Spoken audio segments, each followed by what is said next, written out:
June 6, 1944, 12:55 in the morning. A 20-year-old German soldier hurried through the darkness toward his post overlooking a stretch of Norman coastline that the Allies had codenamed Omaha Beach. Heinrich Severloh, a farmer's son from Baden-Württemberg who had never fired a shot in anger, carried his machine gun through the pre-dawn gloom, unaware that he was about to participate in 9 hours of combat that would haunt him for the remaining 62 years of his life.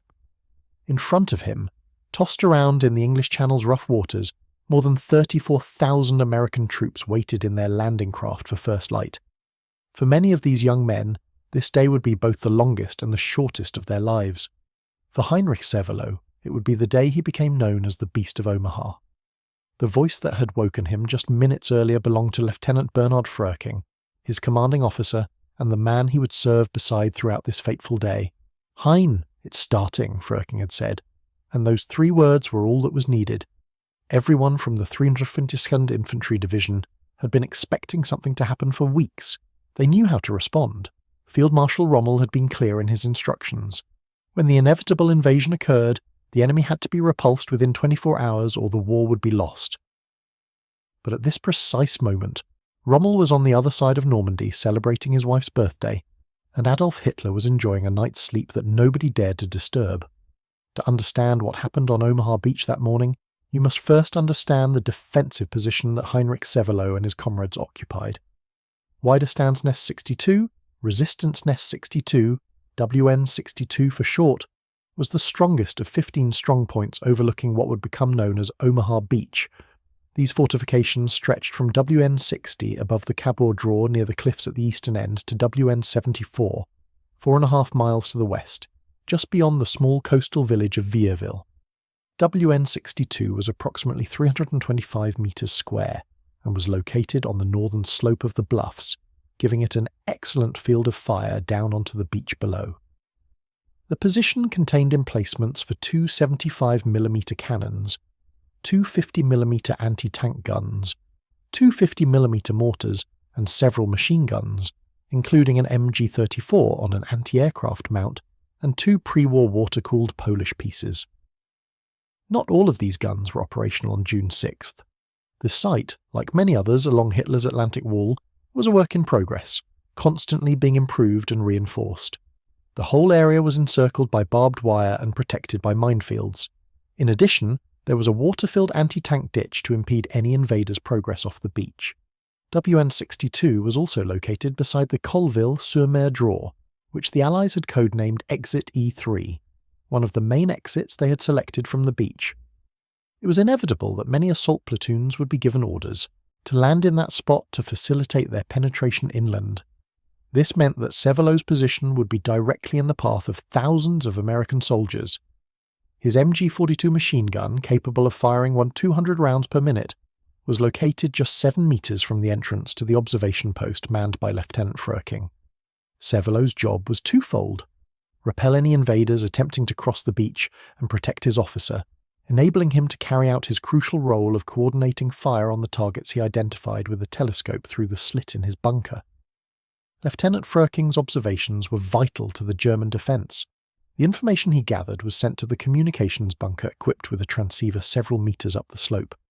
From there, it was passed on to the artillery battery located farther inland at Outeville, less than 3 kilometers south of Colville-sur-Mer, and close to the farm where the soldiers were billeted. The battery could then launch a storm of 105mm shells onto the beach as soon as invaders appeared.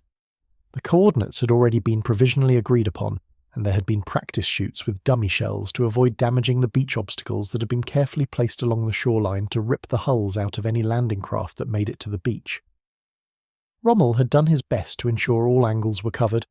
It was now down to Fröking, Severloh, and the 12 other men of the 352nd Division to keep the Allies off their section of the coast. For support, they had 27 soldiers from the 726th Grenadier Regiment. Strength in numbers they didn't have, but their armoury was formidable, and Heinrich Severloh was determined not to let his lieutenant down. He had no idea how the day would evolve, but Hein, as his friends called him, was determined to do his duty. Heinrich Severloh's path to this moment had been neither glorious nor typical. He appeared as a quiet, practical young man who could be relied upon to get a job done, capable of using his initiative and respected by his officers. A farmer's son conscripted in 1942, he had become a frostbite casualty on the Russian front before seeing any action. Then, an unfortunate comment about the failings of his company's cook had resulted in a charge of insubordination. The resulting punishment inflicted upon him made him a casualty once again, this time with severe tonsillitis that landed him in a hospital in Warsaw. When he fully recovered, he was sent for further training and did not rejoin his old unit, now renamed the 352nd Division, until December 1943. This twist of fate may well have saved his life. The Eastern Front was consuming German soldiers at an appalling rate, and by missing those crucial months of combat, Severloh avoided the fate of countless comrades who never returned from Russia. In December 1943, Hein was assigned to the 1st Artillery Battery as an orderly to Lieutenant Bernhard Fröking, a 32-year-old, former schoolteacher with whom he immediately established a good rapport. Fröking was an officer Severloh felt he could trust, and his loyalty was reciprocated. They were billeted together in a French manor house owned by the Legrand family in Houteville, and Severloh began to pick up the French language, thanks mainly to Fröking, who spoke it fluently. Despite being the embodiment of Nazi Germany's occupation, they did nothing to alienate the locals. The relationship they developed with the Legrand family was respectful, even warm, and Hein kept in touch with them after the war, a connection that would prove significant in the decades to come. The two soldiers arrived at WN62 at 12:55 in the morning on June 6th. Fröking went straight to his observation post. A sergeant appeared with a box of ammunition, and Severloh loaded his MG-42, checking the weapon's mechanisms in the darkness. Soldiers of the 726th Grenadier Regiment were also taking their positions, and everyone waited for first light. The poor weather impeded visibility. Rain had been falling intermittently, and the wind was strong enough that many had believed the invasion would be postponed. But as it became light, the horizon revealed a sight that would be burned into Heinrich Severloh's memory forever. The sea was full of ships. Vessels of all sizes stretched as far as the eye could see, an armada so vast it seemed impossible. Not long after 6 in the morning, bombers from the US 8th Air Force appeared overhead. The roar of their engines filled the air as Hein and his comrades dove for cover. They were lucky. The poor visibility caused the planes to err on the side of caution as they dropped their bombs, and the ordnance landed harmlessly inland of the gun positions. The German soldiers breathed a sigh of relief, but it was short-lived. Then the Allied warships opened up with rockets and large shells. The bombardment was unlike anything Severloh had experienced. The size of the armada and the volume of ordnance being aimed in his direction told him that he was going to have to fight for his life that day, which meant eliminating as many of the enemy as possible. At approximately 6:30 in the morning, the first landing craft came into range. Severloh watched through the morning mist as the vessels approached the shore. They dropped their ramps and discharged groups of GIs from the US 1st Infantry Division, the big red one. These weren't British Tommies as expected, but Americans. The soldiers set off for dry land, many of them believing that the Air Force had knocked out most of the opposition. They were wrong. The D-Day beaches had been minutely classified in the invasion plans to facilitate landing and progression inland. The sector just in front and to the left of WN62 was codenamed Easy Red. Just outside Severloh's main line of fire to the right was the Fox Green sector. Hein followed his instructions, which were to wait until the troops were knee-deep in the water, and then open fire. The MG-42 that Heinrich Severloh operated was one of the most effective weapons of World War II. Nicknamed Hitler's buzzsaw by Allied soldiers because of the distinctive sound it made, the weapon could fire up to 1,200 rounds per minute, about double the rate of most other machine guns. This incredible rate of fire made it devastating against infantry. When Severloh opened fire on that first wave of American soldiers, the effect was immediate and catastrophic. Men fell into the bloody water in the dozens. The survivors and wounded were forced to seek shelter behind the beach obstacles that had been designed to obstruct and damage the landing craft. Some found themselves sheltering behind the bodies of dead comrades as they drifted ashore. The water around the landing craft turned red with blood. Farther below, closer to the shoreline, there were operational problems with an MG-34, which meant it was Hein's gun that did most of the damage in that sector of the beach. Sometime after the war, Hein would meet another gunner from the 726th Regiment, Franz Gockel, who was operating a pre-war water-cooled Polish machine gun nearby. Franz was only 18, even younger than Hein, but a hand injury put him out of action after a few hours, leaving Severloh as the primary machine gunner covering that section of beach for most of the day. The first American troops who arrived at low tide were at a range of about 450 meters.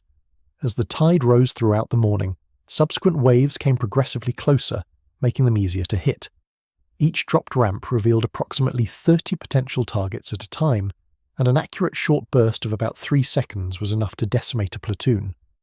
Given the rate at which the MG-42 discharged its rounds, if one bullet found a target, it was likely to be followed by several more. After the war, Hein would meet an American soldier who'd been hit 3 times as he disembarked onto the beach, almost certainly making him one of Severloh's victims. The lull between waves enabled the machine gun's barrel to cool slightly, but nevertheless it had to be swapped regularly to prevent overheating and warping. When the gun was not operational during these barrel changes, Hein simply used his Mauser K98 rifle. He estimated that he fired his rifle approximately 400 times that day, picking off individual soldiers who were trying to move across the beach or who had found cover behind obstacles. He was never short of targets. The strong west-to-east current drove many of the small landing craft farther along the coast, away from their planned landing sites. This meant that even more of them beached within range of Hein's gun. Wave after wave of American soldiers came ashore, and wave after wave fell under the concentrated fire from WN-62. Lieutenant Fröking and the remainder of the team were almost totally occupied with identifying targets, setting coordinates, and communicating messages through the zigzag trenches so that the artillery battery in Hooterville could do its work. The combination of machine gun fire and artillery made that section of beach a killing zone, unlike any other on D-Day. Severloh was understandably absorbed in his own task, but he became aware during the course of the morning that his was the only machine gun firing on that part of the beach. Many years later, after the war, he was able to check the German military archives and discovered that a message sent at 10:12 that morning stated that there was only one machine gun operating at WN-62. That machine gun was his. This realization made him think deeply about his personal responsibility for the number of casualties on Easy Red Beach, a thought that would torment him for the rest of his life. In Severloh's account of the day, he recalled several waves consisting of 10 to 15 landing craft heading toward his stretch of beach, and he estimated that 6 of these appeared before noon. Along the full length of Omaha Beach, each wave totaled about 50 craft, a mixture of wooden-sided LCVPs with an armoured ramp and LCAs, which had more substantial protection. When it became clear that the fall of each ramp would be followed by the arrival of approximately 50 machine gun rounds within seconds, many troops made a premature exit over the sides of the boats, often into water too deep for their heavily laden bodies. Men drowned by the dozen, pulled under by the weight of their equipment. Others were hit as soon as they jumped into the water. Machine guns are used most effectively when fired into groups, especially in confined spaces. Once the occupants of the landing craft had been targeted with bursts of automatic fire, the remainder were picked off by rifle fire as they attempted to cross the exposed beach. One incident that was to haunt Heinrich Severloh for many years afterward took place when he had switched to his rifle. Opposite WN-62's position on the beach, there stood 2 concrete blocks. These were originally part of a mill for crushing the beach pebbles into material to construct the bunkers. One American soldier with a flamethrower on his back tried to seek shelter behind this feature. Severloh brought him down with a single shot through his helmet. The individual drama of this event somehow made a more lasting impression on him than the sight of dozens of soldiers collapsing from his machine gun bursts. This one soldier, this one American with a name and a family and a life, became a symbol of all the death Severloh had caused that day. He relived that single shot many times in his dreams after the war, the image of the soldier falling refusing to leave his mind.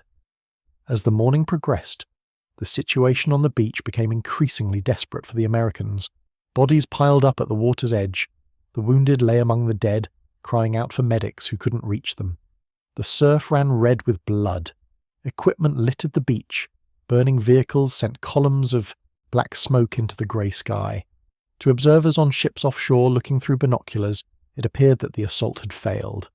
By 8:30 in the morning, the situation had become so critical that the beachmaster called a halt to further landings of vehicles. The beach was so choked with destroyed equipment and casualties that there was nowhere for additional forces to land. For a time, the cancellation of the assault on Omaha Beach became a real possibility. Senior Allied commanders considered pulling the troops back and abandoning the sector entirely. But Heinrich Severloh wouldn't know until years later how close his dogged determination to prevent passage off the beach came to changing the course of events that day. What Severloh and his comrades in WN62 didn't know was that while they were successfully holding their section of the beach, small groups of American soldiers were finding ways up the bluffs in other locations. Around 1:15 in the afternoon, Captain Joe Dawson and a group from G Company, 16th Infantry, were already on the outskirts of the little town of Colville, directly inland from WN62 at the head of the draw. During the course of the morning, Dawson had found a route up the bluffs to the west. This, together with earlier incursions up the other side of the Colville draw, meant that WN62 was slowly being surrounded, though the defenders didn't yet realise it. Around 2 o'clock in the afternoon, Hein noticed a number of Sherman tanks farther to the west, toward exit E1 at Saint Laurent, which were moving toward his section of beach. The major components of WN65 that had been guarding the Saint Laurent exit had been successfully put out of action by late morning, and columns of American soldiers were now ascending various parts of the bluffs. The tide was turning, literally and figuratively. By this point, Severloh had used up his allocation of 12,000 machine gun rounds. 12,000 rounds. The weight of that ammunition alone was staggering, approximately 360 kilograms of linked belts that had been fed through his gun over the course of 9 hours. With his regular ammunition exhausted, he had no alternative but to use less lethal tracer bullets. This carried a significant risk. Tracer rounds left a visible trail that could highlight his position, especially to the American warships that were now sailing closer to shore, taking advantage of the rising tide and providing direct fire support to the troops on the beach. It was not long before a shell exploded in front of Severloh's position. Shrapnel tore through the air and he sustained a painful facial wound. Blood ran down his face as he continued to fire. By 3 o'clock in the afternoon, Lieutenant Fröking made the decision that there was no alternative but to abandon WN62. Many of the soldiers from the 726th Regiment had already been wounded or had retreated up the slopes. Fröking's observation post had just sustained shell damage, making it impossible to continue, directing artillery fire. It was time for the remaining soldiers in his team to exit via the communication trench, which afforded some immediate protection from the direct fire now coming from multiple directions. Fröking ordered Hein out first and said he would follow. Severloh remembered this as a particularly poignant moment because his officer used the familiar du form in addressing him, something that would have been outside the strict military disciplinary code. It was a moment of genuine connection between two men who had faced death together for 9 hours. Hein took off down the trench as quickly as he could, carrying a hot machine gun and a belt of ammunition. The metal was so hot it burned his hands, and he eventually had to drop the weapon. He ran through the communication trenches, then across open ground, expecting at any moment to be cut down by American fire. Severloh's escape route out of WN62 took the line of least resistance. He used trenches, craters, anything that helped him keep his head down. After a while, he dropped into a sunken lane leading to the village of Saint-Laurent-sur-Mer and waited for the rest of his team. Only one person appeared, Kurt Wernicke, the radio operator, who relayed the shocking news that all the others, including Lieutenant Fröking, had been killed. The officer who had woken him that morning, the man who had treated him with respect and kindness, the former schoolteacher who spoke fluent French and had developed a friendly relationship with the local French family, was dead. Within a couple of minutes, Severloh and Wernicke were themselves caught by a burst of machine gun fire, delivering painful flesh wounds to both men. But they managed to stumble on to WN63, where a medic administered first aid. They recuperated for a while, but by midnight the whole group, including a wagon full of wounded and some American prisoners, one of whom coincidentally had German parents and spoke a familiar dialect, decided to move inland under cover of darkness. Shortly before dawn on June 7th, they came under fire again, and it became clear that they were surrounded. Reluctantly and ironically, they asked their own prisoners to accept their surrender. The wheel had turned completely. The GIs who took them prisoner were from the 16th Infantry Regiment, the main regiment at which Severloh's machine gun had been firing all morning. He had to be very careful not to give away too much information about himself. If the Americans realized he was the gunner from WN62, he might not survive the day. One of the German soldiers captured at the same time had been based at WN61 on the other side of the Colleville Draw, and he provided Hein with a graphic but discreet description of the damage his gun had inflicted on American troops. In an area below his position, invisible to him during the battle, hundreds of bodies were piled up where the sea had left them. The soldier described a scene of almost unimaginable carnage, bodies stacked on top of each other, wounded men drowning as the tide came in, the sand and water so saturated with blood that it created a red foam at the water's edge. Although wounded, Hein spent the next couple of days helping others less fortunate than himself in a temporary POW camp at Vierville, at the opposite end of Omaha Beach.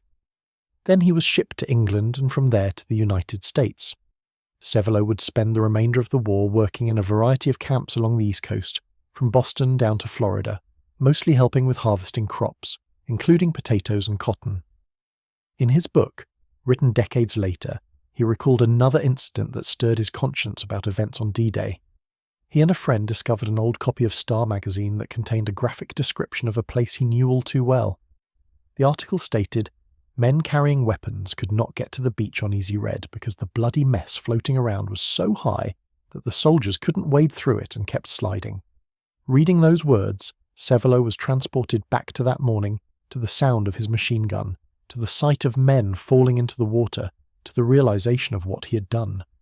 Severloh remained a prisoner of war after Germany's surrender in May 1945. In March 1946 he was sent to Belgium, then to England and Scotland. The months stretched into more than a year.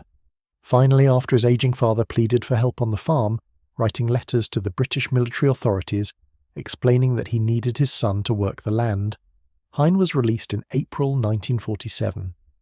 He returned to Germany, to his small village, to the farm where he had grown up.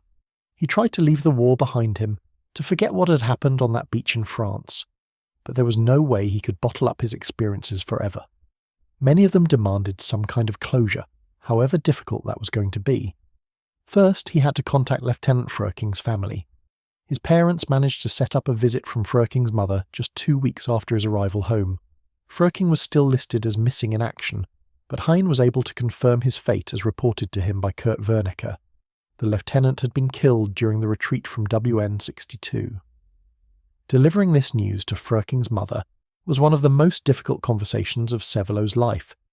He then sent a sketch of WN62 to the Legrand family, the French family with whom he had been billeted before D-Day, and asked if there was any trace of a grave on the site. Fernand Legrand visited the site and discovered a wooden marker. After consulting the authorities, he traced Fröking to a cemetery constructed above the beach.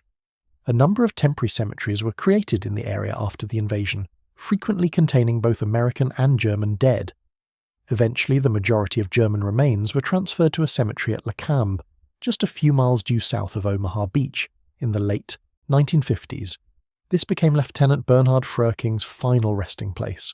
The most positive event for Hein Severloh upon returning home was a meeting with Lisa, a girl he had first met just before being posted to France. They were able to pick up where they had left off in 1943 and were eventually married in 1949. For a while, she became the only person to whom he could talk about the war. He became very depressed, remorseful, and introspective. The memory of the single flamethrower-carrying soldier he had shot with his rifle at the gravel mill on the beach affected him more than he could explain. He suffered frequent sleep deprivation. Nightmares plagued him. In his dreams, he was back at WN62, behind his machine gun, watching men fall. He became very anti-establishment and even joined the Association of Conscientious Objectors in Hanover. Like many returning soldiers, Hein tried to forget about the past, but in 1959 he found it impossible to ignore popular magazine articles entitled "Sea Common, They're Coming" by Paul Carell. The articles detailed the D-Day invasion, but none of them referred to his area of Omaha Beach. Perplexed by this omission, he contacted the author, who saw him as a valuable witness to the events of that day and helped him contact other comrades. The magazine articles eventually developed into a book, Invasion, They're Coming. This contact with Carell marked the beginning of Severloh's long journey toward confronting what he had done. In 1961, Hein made his first visit back to Normandy for the opening of the German military cemetery at Le Camp. He was accompanied by Fröking's mother and widow. It was an emotionally overwhelming experience. He also visited the site of WN62, which was completely overgrown. Today, the main features have been exposed again, so that it is possible to trace the bunkers and trenches, but in 1961, nature had reclaimed the position. He also met the Legrand family for the first time since D-Day. During that meeting, he discovered that Fröking had telephoned them at 7 in the morning on June 6th from his bunker, warning them of the invasion and advising them to drive to Bayeux for safety 10 kilometers away. Fröking's view was that both the Germans and the Allies would respect the city as a historical monument, making it less likely to be shelled or bombed. This gesture demonstrated the relationship the German soldiers had developed with the people whose house and village they had occupied. Although the Legrands were a respected family locally, they were taking a risk by being friendly with the Germans, knowing how the French dealt with suspected collaborators. Mr. Legrand then made Hein an astonishing offer. He asked him, as an experienced farmer, to take over his own farm in Hooterville. His only son had tragically died young, and he and his wife were of advanced years. After much consideration, Hein felt that he had to decline the offer because of the logistics involved, but he kept in touch with the Legrands for the rest of their lives. Heinrich Severloh continued to make new contacts as a result of his relationship with Paul Carrel. The most significant of these came when Carrel gave Hein the first edition of The Longest Day by Cornelius Ryan, which was to become the classic D-Day account. In it, Hein read the story of David Silver, an American soldier who had come under heavy fire in front of Easy Red Beach at Colville in the early afternoon of June 6th. Silver had been hit 3 times by a machine gun firing tracers. Reading this account, Severloh realized with a shock that there could have been only one person responsible for Silver's wounds. Him. He was the only one firing tracers in that location at that time. Heinrich Severloh had shot David Silver. Hein was now on a mission. He discovered that David Silver had become a priest after the war and had moved to Akron, Ohio. Severloh began writing letters, trying to make contact, but they were returned due to frequent changes of address. He persisted and eventually tracked Silver down in Karlsruhe, Germany, where Silver was serving as a military chaplain. The meeting between Heinrich Severloh and David Silver was extraordinary. 2 men, former enemies, one of whom had literally shot the other on the most famous battlefield of World War II, sitting down together. It was an emotional and cathartic reunion that spawned a friendship and mutual respect that lasted forever. Silver, the American chaplain who had been wounded by 3 bullets in the chest on Omaha Beach, found it in his heart to forgive the German soldier who had fired them. For Severloh, this forgiveness was a crucial step in his long journey toward peace with himself. As the years passed, many more contacts were made with D-Day veterans.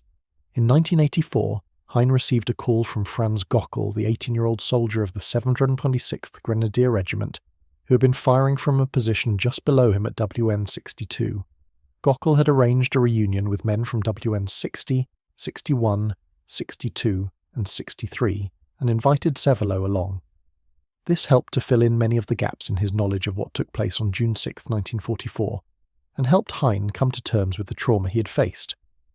On one visit to Normandy, he met Jack Borman, whose duplex-drive Sherman tank he remembered as being caught in the shingle below him on the beach.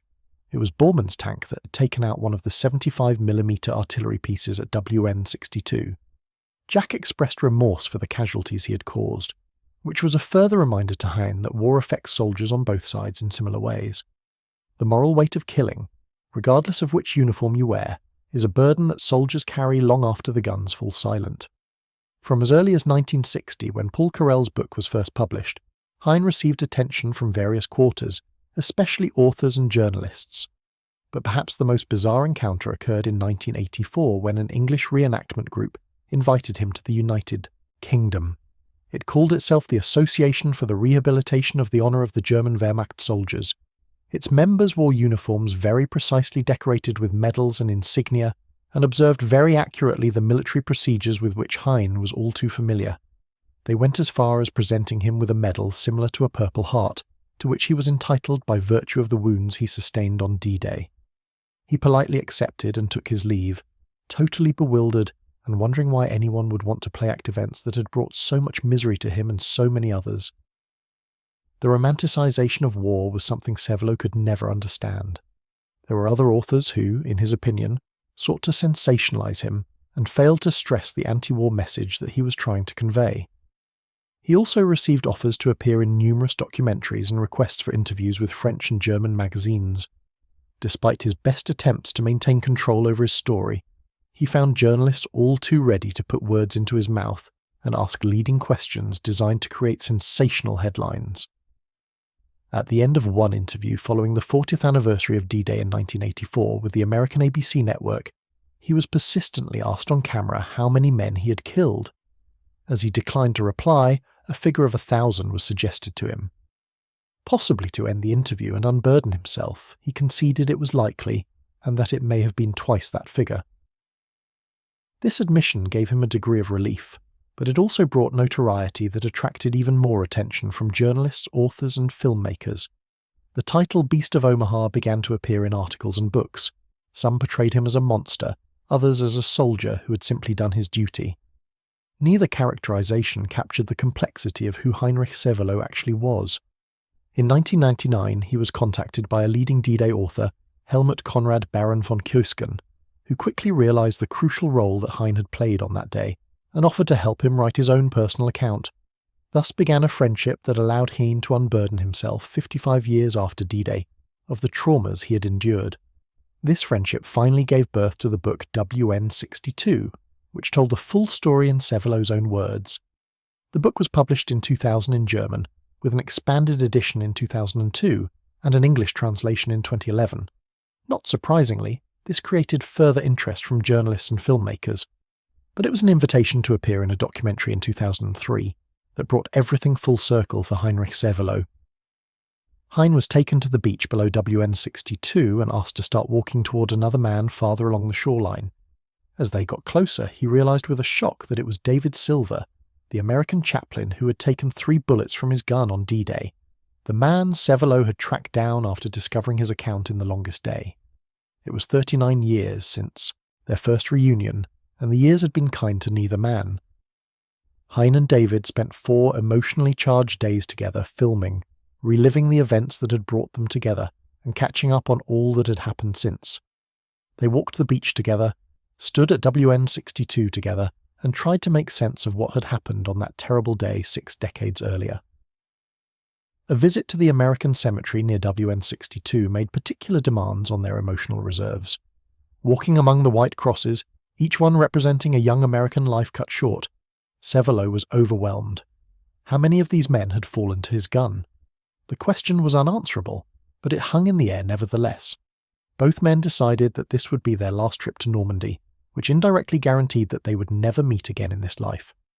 Heinrich Severloh's health finally failed him on January 14, 2006, in Lachendorf, near his home village of Metzingen.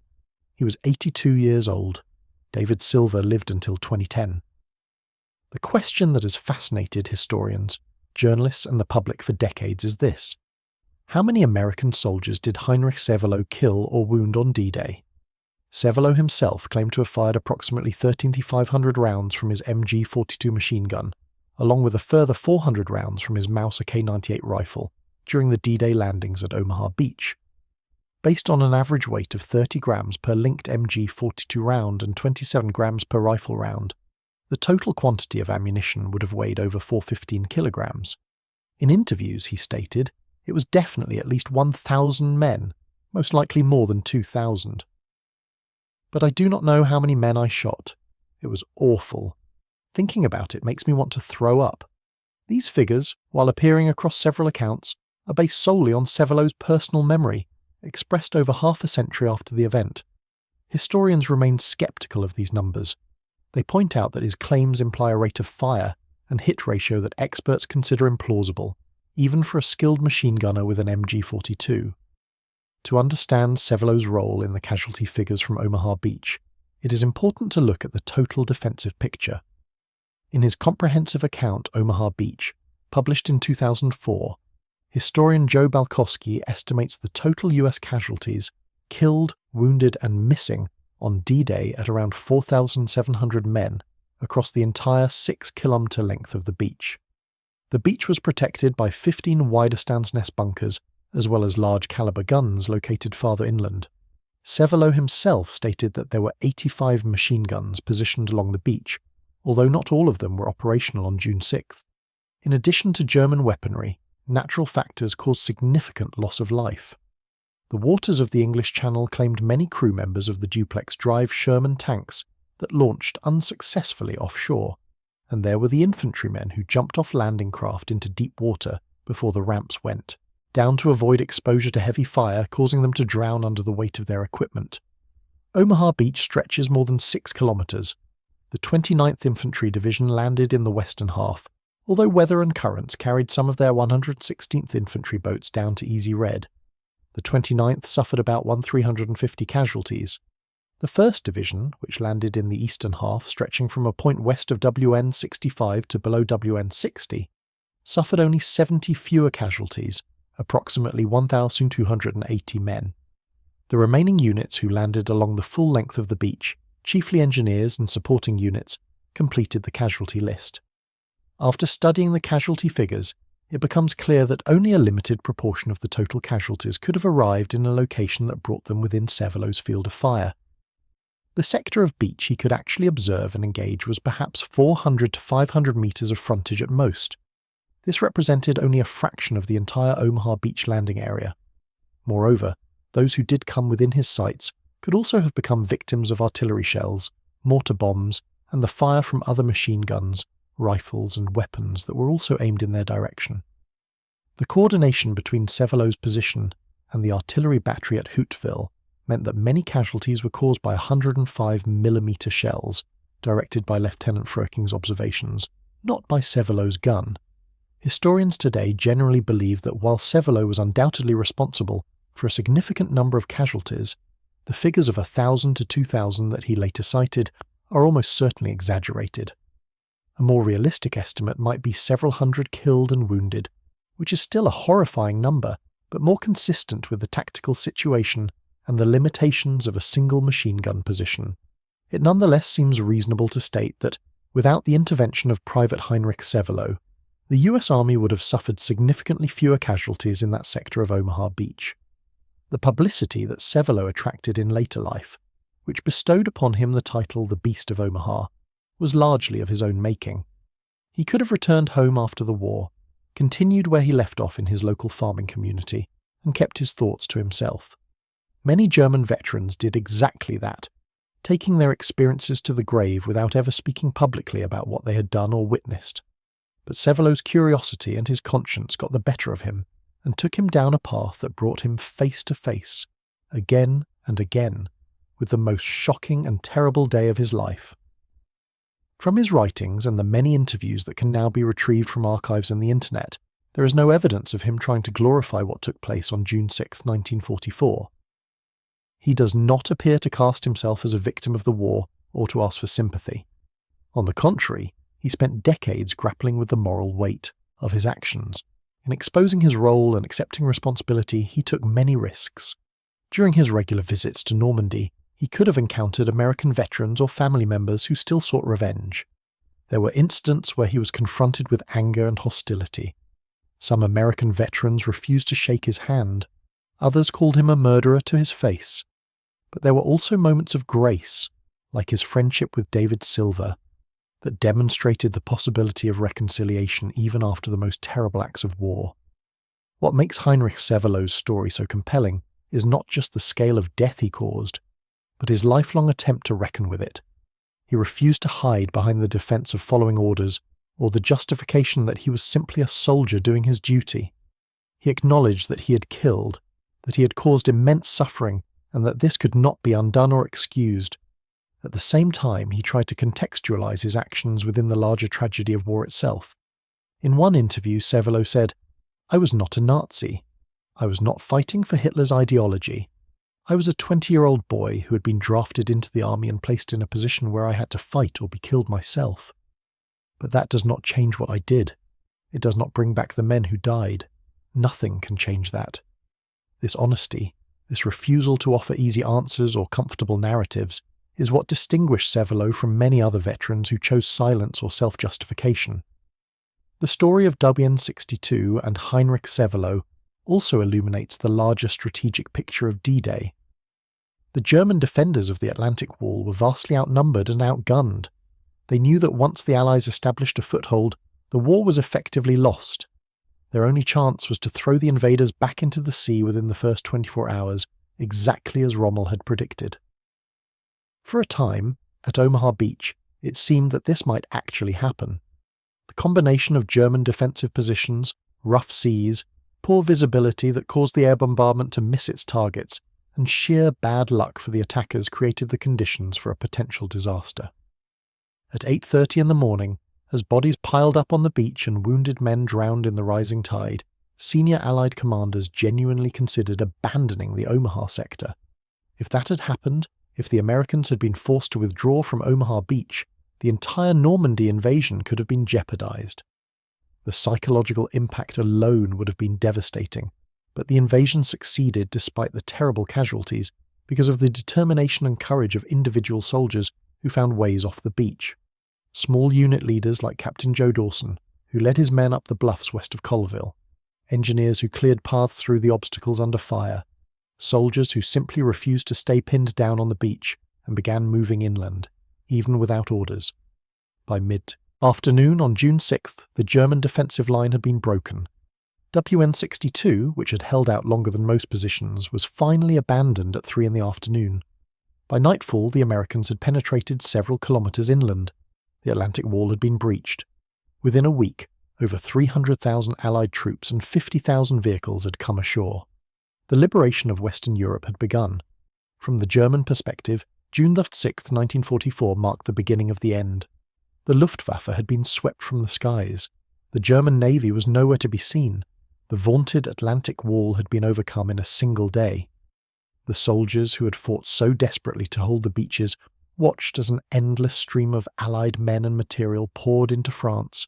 They knew, even if their leaders refused to admit it, that Germany had lost the war.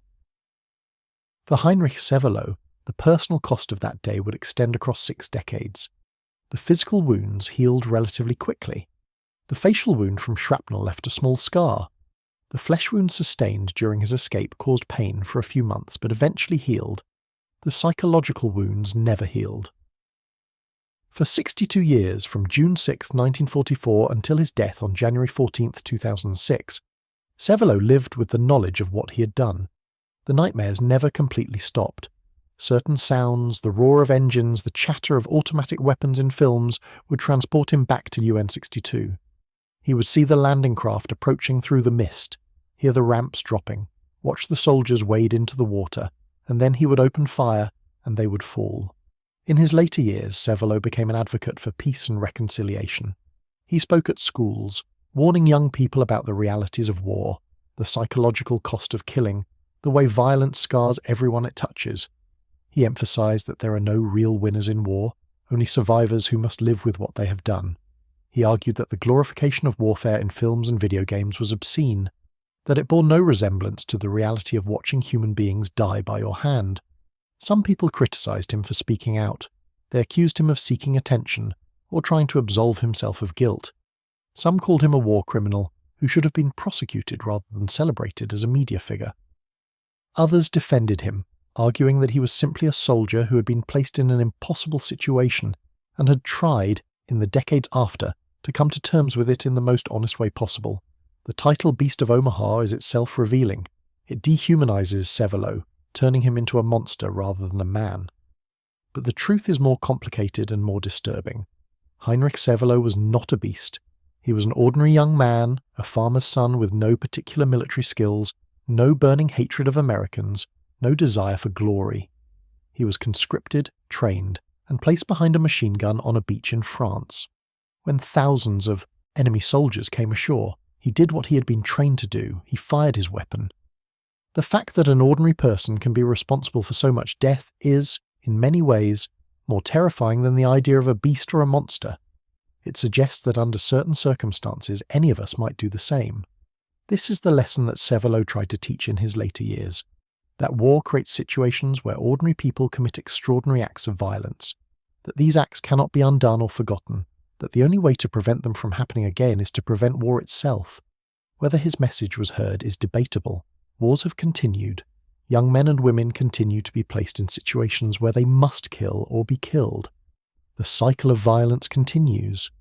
But Severloh's attempt to break that cycle, to speak honestly about what war really means, to refuse the comfortable narratives of heroism and glory, represents a kind of courage that is perhaps rarer than the courage displayed on the battlefield.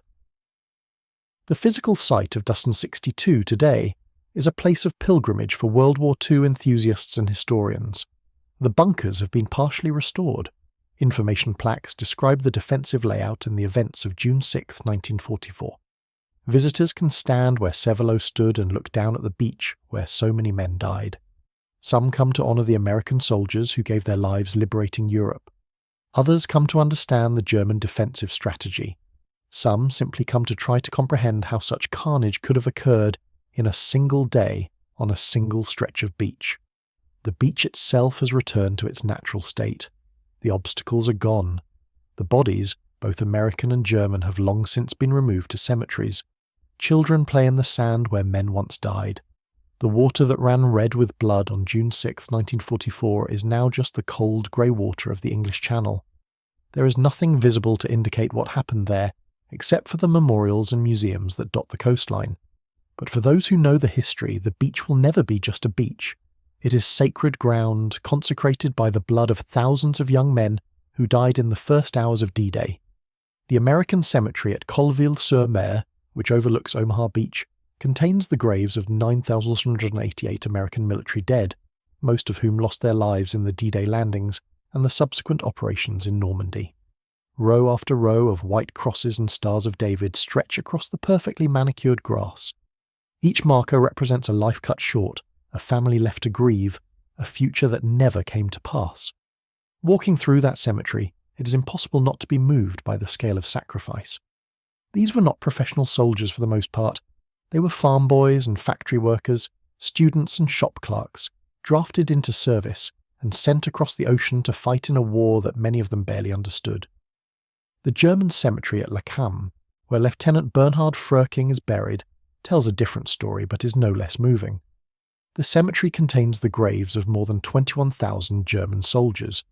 Unlike the American cemetery with its white crosses, the German graves are marked by dark crosses, and multiple soldiers are often buried in a single plot. The cemetery is darker, more sombre, reflecting perhaps the complicated legacy of the German military in World War II. These men fought for a regime that committed unspeakable atrocities, but many of them, like Heinrich Severloh, were simply conscripts doing what they believed was their duty. Their deaths were no less tragic for their families, even if the cause they fought for was unjust. Severloh visited Lacan many times over the years. He would stand at Fröking's grave and remember the man who had been his commanding officer and friend. He would walk among the thousands of German graves and think about all the young men who never came home, who died in a war that should never have been fought, for a leader who led their nation to ruin. In his book WN 62, Severloh wrote about his conflicted feelings regarding his service. He was proud that he had done his duty, that he had not abandoned his post or his comrades. At the same time, he was deeply ashamed of the cause he had served and horrified by the number of men he had killed.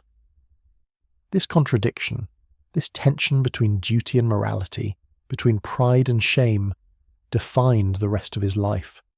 It is a tension that many veterans experience but few articulate as honestly as Severloh did. The broader context of D-Day makes Severloh's story even more poignant.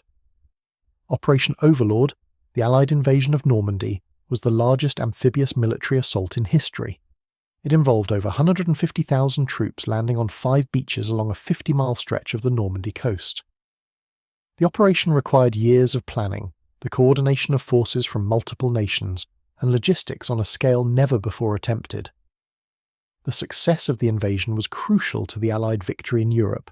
It opened the Western Front, forcing Germany to fight a two-front war that it could not sustain. Within a year of D-Day, Nazi Germany had collapsed.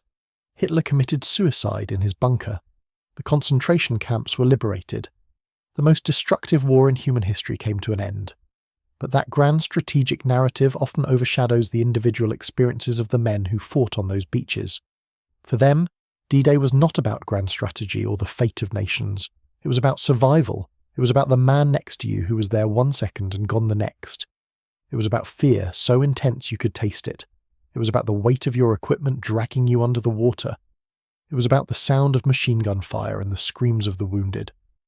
For Heinrich Severloh, D-Day was about sitting behind a machine gun for 9 hours, firing until the barrel glowed red, watching men fall and knowing that you were the one killing them. The debate over Severloh's legacy continues. Some historians see him as a valuable witness who provided crucial details about the German defensive preparations and the battle itself. His accounts, corroborated by German military archives and Allied after-action reports, have helped historians understand what happened at Omaha Beach from the German perspective. Others see him as someone who sought notoriety by exaggerating his role and inflating his casualty claims. They argue that the title Beast of Omaha was more self-created than deserved, and that his media appearances and book were attempts to profit from tragedy. Still others see him as a tragic figure, a young man caught up in events beyond his control who spent the rest of his life trying to make sense of what he had done. There is probably truth in all of these perspectives. What seems undeniable is that Severloh was at WN-62 on June 6, 1944. He did operate an MG-42 machine gun for approximately 9 hours. He did fire thousands of rounds at American soldiers coming ashore at Easy Red Sector. He did cause casualties, though the exact number will never be known, and he did spend the remaining decades of his life grappling with the moral implications of those 9 hours.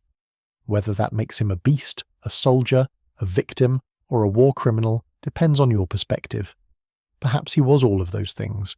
Perhaps the categories we use to understand war and violence are too simple to capture the complexity of what actually happens when ordinary people are placed in extraordinary circumstances. One of the most striking aspects of Severloh's story is his relationship with David Silver. The fact that these two men, who met under the most violent circumstances imaginable, could later become friends speaks to something profound about the human capacity for forgiveness and reconciliation. Silver, a Catholic priest who had literally taken 3 bullets in the chest from Severloh's gun, chose to forgive the man who shot him. This was not a casual forgiveness. It came after years of reflection and prayer. Silver understood that Severloh had been a soldier following orders, that he had not known the individual men he was shooting at, that in the chaos and terror of combat there was no space for moral reflection. You do what you are trained to do and try to survive. For Severloh, Silver's forgiveness was transformative. It did not absolve him of responsibility or erase the nightmares, but it allowed him to see himself as something other than a monster. It allowed him to believe that redemption was possible, even for someone who had done what he had done. Their friendship became a symbol of the possibility of reconciliation after war, a demonstration that even the deepest wounds can heal if both sides are willing to engage in honest dialogue and forgiveness. The story of Heinrich Severloh raises profound questions about the nature of war, responsibility, and memory. Was he a war criminal who should have been prosecuted for the deaths he caused? Under international law, soldiers are generally not held criminally responsible for deaths caused in combat, as long as they do not violate the laws of war. Severloh was not accused of shooting surrendering soldiers or committing other war crimes. He fired his weapon at enemy soldiers who were attacking his position. This is considered lawful combat under the rules of war, however tragic the results. But does legal immunity from prosecution mean moral innocence? This is the question that tormented Severloh for 6 decades. The law might say that what he did was permissible under the rules of war, but that did not make the killing any less real, or any less his responsibility. He pulled the trigger. Men died. No legal framework could change that fundamental fact. Some philosophers argue that soldiers in war exist in a moral grey zone. They are required to kill, and they do so under circumstances of extreme stress and danger, where there is no time for ethical reflection. To hold individual soldiers morally responsible for every death they cause in combat would make war even more psychologically devastating than it already is. Others argue that moral responsibility cannot be suspended simply because someone is wearing a uniform. If killing is wrong, then it is wrong regardless of the circumstances. This debate has no easy answer, and Severloh's story illustrates why. On one hand, he was clearly a conscript, not a volunteer. He was following orders in a defensive position. He had no control over the broader strategic decisions that led to the invasion, or Germany's role in the war. On the other hand, he was the one behind the gun. His finger was on the trigger. The bullets that killed American soldiers came from his weapon. How do we balance these competing claims? Severloh himself never found a satisfactory answer. In interviews, he would oscillate between defending his actions as a soldier doing his duty and expressing profound remorse for the deaths he caused. This ambivalence, this inability to fully embrace either justification or condemnation, may be the most honest response possible. War does not offer clean moral categories. It creates situations where ordinary moral reasoning breaks down, where people must do terrible things, and where the consequences haunt them forever. Another dimension of Severloh's story involves historical memory and national identity. In Germany, the memory of World War II is complicated. The nation must reckon with its responsibility for the Holocaust and the war of aggression that killed tens of millions of people. At the same time, individual German soldiers like Severloh did not personally decide to invade Poland or establish death camps. They were in many cases conscripts who had little choice about their participation in the war. How should German society remember figures like Severloh as heroes who defended their homeland? That seems inappropriate given the nature of the Nazi regime and the injustice of Germany's cause. As villains who fought for evil, that seems unfair to conscripts who had little agency and who often did not support Nazi ideology. As tragic figures caught up in events beyond their control, perhaps, but that risks minimizing their actual agency and responsibility. The German approach to this dilemma has generally been to honor the sacrifice of individual soldiers while firmly condemning the regime they served and the war it waged. The cemetery at Le Cam reflects this approach. It is somber and respectful, acknowledging that the soldiers buried there were human beings whose deaths were tragic for their families, but it does not glorify their service or suggest that their cause was just. Severloh's public role in the decades after the war contributed to this complex process of memory and reconciliation. By speaking openly about his experiences, by meeting with Allied veterans, by expressing remorse while also explaining the circumstances that led to his actions, he helped both Germans and the former Allies grapple with the legacy of the war. His story reminded people that war is not a simple narrative of good versus evil, heroes versus villains, but a complex human tragedy in which ordinary people on all sides suffer and die. The number of rounds Severloh claimed to have fired, approximately 13,500 from his machine gun and 400 from his rifle, has been a subject of technical analysis by military historians and weapons experts. The MG42 had a rate of fire of approximately 1,200 rounds per minute, though sustained fire at that rate would cause the barrel to overheat and could lead to weapon failure. In practice, machine gunners were trained to fire in short bursts to preserve the barrel and ammunition. If Severloh fired 13,500 rounds over approximately 9 hours, that averages out to about 25 rounds per minute, which is well within the sustainable rate of fire for the weapon, accounting for barrel changes and pauses between engagements. The claim is therefore technically plausible, though it would have required a steady supply of ammunition, which Severloh indicates he had.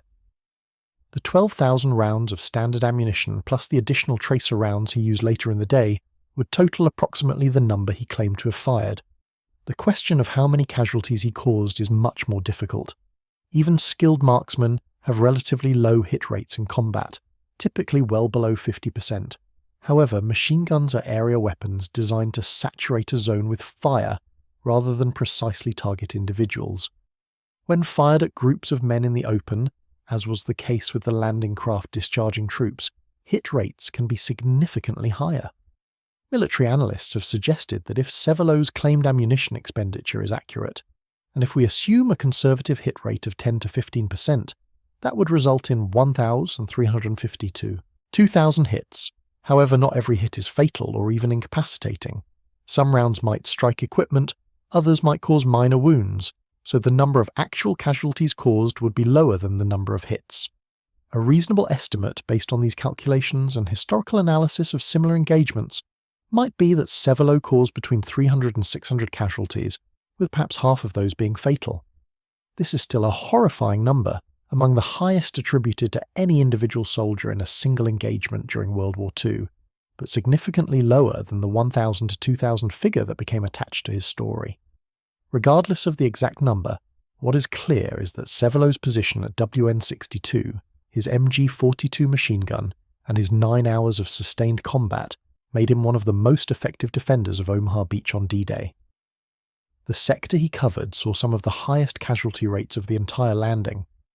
Men who survived Easy Red Sector described it as a slaughterhouse, a killing zone where landing craft would disgorge their troops and then watch helplessly as they were cut down by machine gun fire before they could even reach the beach. The psychological impact on survivors was profound. Many American veterans who landed at Easy Red never spoke about their experiences, the memories too traumatic to share. Post-traumatic stress disorder, though not called by that name at the time, affected countless D-Day veterans. They would wake in the night screaming, reliving the moment the ramp dropped and the machine guns opened fire. They would flinch at loud noises. They would struggle with survivor's guilt, wondering why they lived when so many of their comrades died. In this sense, Severloh was not the only one haunted by what happened at WNE-62. Thousands of American veterans carried their own nightmares, their own memories of that terrible morning. The difference was that Severloh had been the one doing the shooting rather than being shot at. His nightmares involved watching men fall to his fire. Their nightmares involved watching their friends die and wondering when a bullet would find them. Both forms of trauma are real, both are devastating, and neither can be fully understood by those who were not there. As Severloh aged and his health declined in the early 2000s, he became increasingly focused on his legacy. He wanted to ensure that his story would be remembered not as a tale of military prowess or as a glorification of war, but as a warning about the cost of violence. He gave numerous interviews where he emphasized the anti-war message. War is not glorious, he would say. War is young men dying in terrible ways, far from home, for reasons they often don't understand. The politicians and generals who start wars rarely have to face the consequences. It's the ordinary soldiers and the civilians who pay the price. These statements sometimes angered people who felt he was using his platform inappropriately, or who believed he was trying to minimize his own responsibility. But they reflected Severloh's genuine conviction, formed over decades of reflection, that war itself was the enemy, not the individual soldiers on either side. When Heinrich Severloh died in January 2006, his death was reported in newspapers around the world. The headline "Beast of Omaha Dies" appeared in multiple publications. Some obituaries were sympathetic, portraying him as a tragic figure who had struggled with the moral weight of his actions.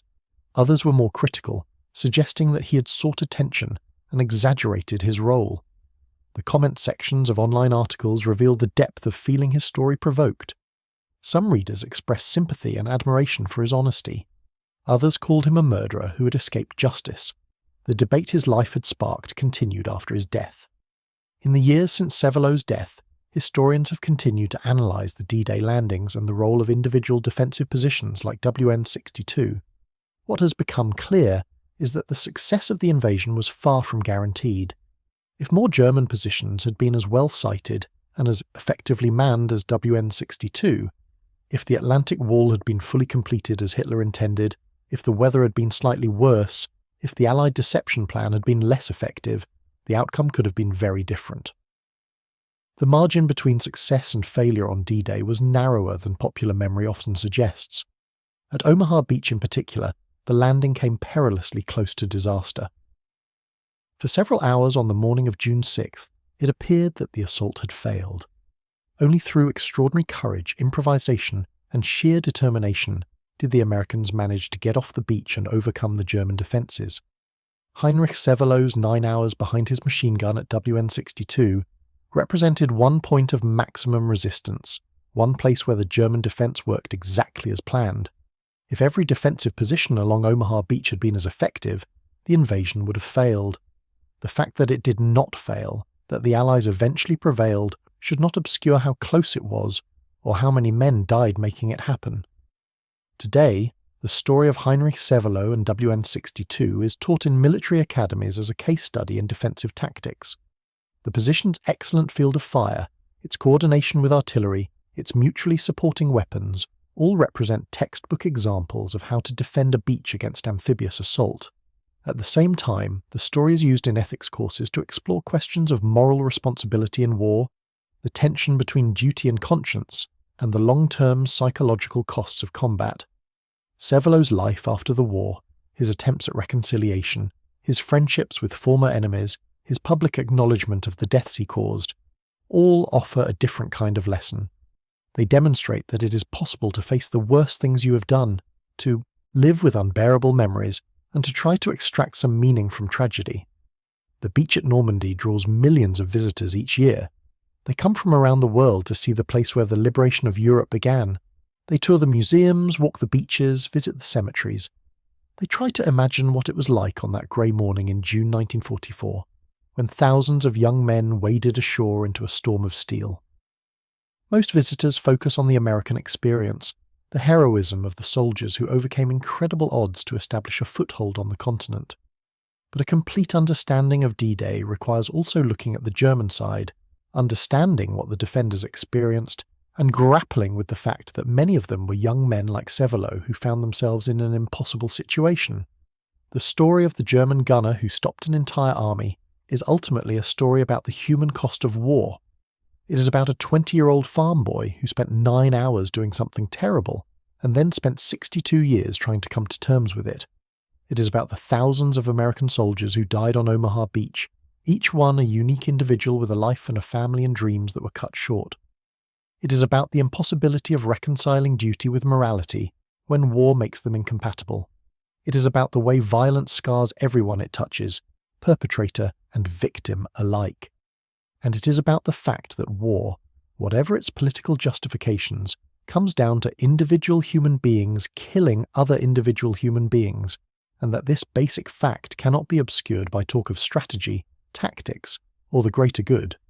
Heinrich Severloh did not stop an entire army. The American forces eventually overcame WN 62 and all the other defensive positions along Omaha Beach. They went on to liberate France and defeat Nazi Germany. But for 9 hours on June 6, 1944, Severloh and his machine gun did hold up a significant portion of the American assault, causing casualties that would have filled several infantry companies.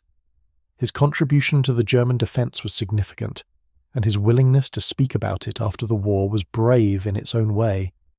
Not the courage of combat, but the courage of facing what you have done and refusing the comfort of silence or self-justification.